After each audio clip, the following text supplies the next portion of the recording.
Hello and welcome to space. Now, all year we've had unique access to the team behind the Rosetta mission as they fly out into space and then put the Philae lander down onto the surface of the comet. Let's see how the Comet Hunters are getting on.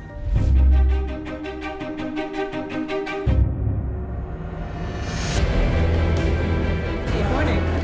It was D-Day for Rosetta and Philae, Wednesday the 12th of November, a day the Comet Hunters will never forget. The day they landed on a comet.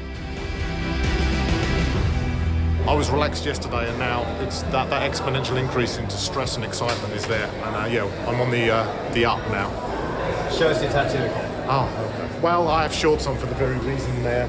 So yeah, that's my prediction for today. That's how confident I am. Extremely stressed. The night didn't go as smoothly as I was hoping. It was the lander preparation activities took much longer. We had to redo things. But then the good news just flowed. Rosetta had a signal from Philae. And then, a few tense hours later,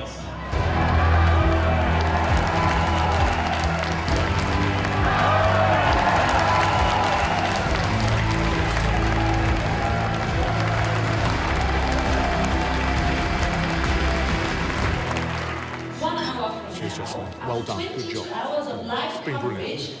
We've landed on a comet.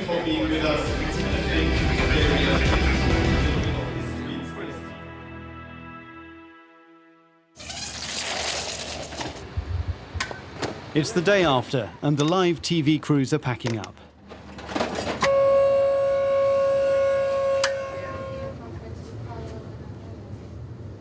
In the ESA control room, the team are trying to find Philae on the comet after it bounced twice and landed in a dark crevice. But it's sending science data, and that's what counts. Ça va? Ça va très bien. I'm great. We landed on a comet. During the main phases around separation, AOS, when the lander was signal when the lander was going down, there was of course excitement, but definitely was not comparable to the moment we observed touchdown. I started crying. I think all the tension of many months and years of work were released in one go. So it was a huge achievement, definitely. Yesterday, there were three really intense moments. There was the separation itself, which was already really critical, as we couldn't know in advance if it had worked. Once the separation was done, there was the acquisition of the signal from Philae. And then there was the landing, which was really intense. At that moment, we didn't know if the lander would survive, and it did. We have data, we have science, it's extraordinary. Meanwhile, at the German space agency in Cologne, it's all smiles for the Philae team. It's a magical moment to know that their baby is on a 4-billion-year-old comet. You have them bonded together for so long a time, and after that, it's like a child who can wave goodbye to the mother. I'm grown up, I'm going on my own way. It was incredible. And then it's been one after the other. Everything is exciting. Amid the excitement, there's urgency too. Battery life is short and they must work fast before Philae runs out of power and goes on standby. We have communication between Philae and Rosetta once per comet rotation, so we have about 12 hours in between communication slots. In this time, we have to decide how to proceed so that we prepare the commands and we uplink them to Rosetta and to Philae when there is contact. So this is really now on a step-by-step basis. So what have we achieved? What is the battery status? How much energy do we have left? What are the next steps we're going to take? Philae sent back these stunning photos. They're images that could change our understanding of comets forever. Coming from the comet. It's coming from the comet. And that's important because scientists believe ancient comets may have brought water and the building blocks of life to planet Earth.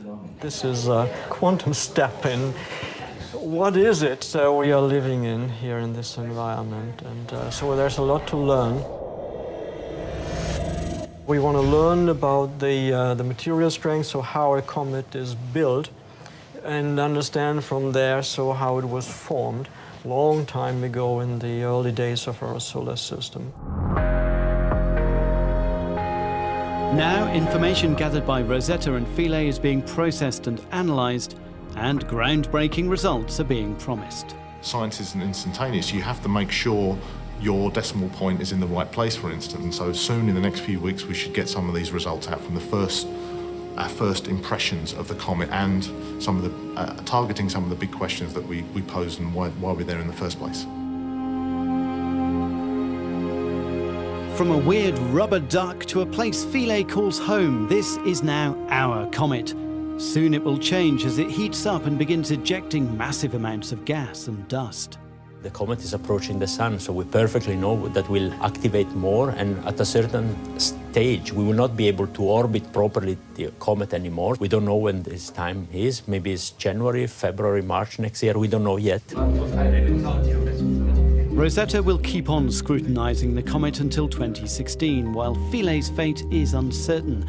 It may be in hibernation now, but with more solar power, it could come back. Philae is on top of the comet and will remain there. And of course, the comet is getting closer to the sun, so it can happen that we can finally charge the secondary battery again and start with other operations. The Comet Hunters are on an incredible journey, and they're taking the world with them. Their comet is hard, icy and strange. Their story is warm, human and inspiring.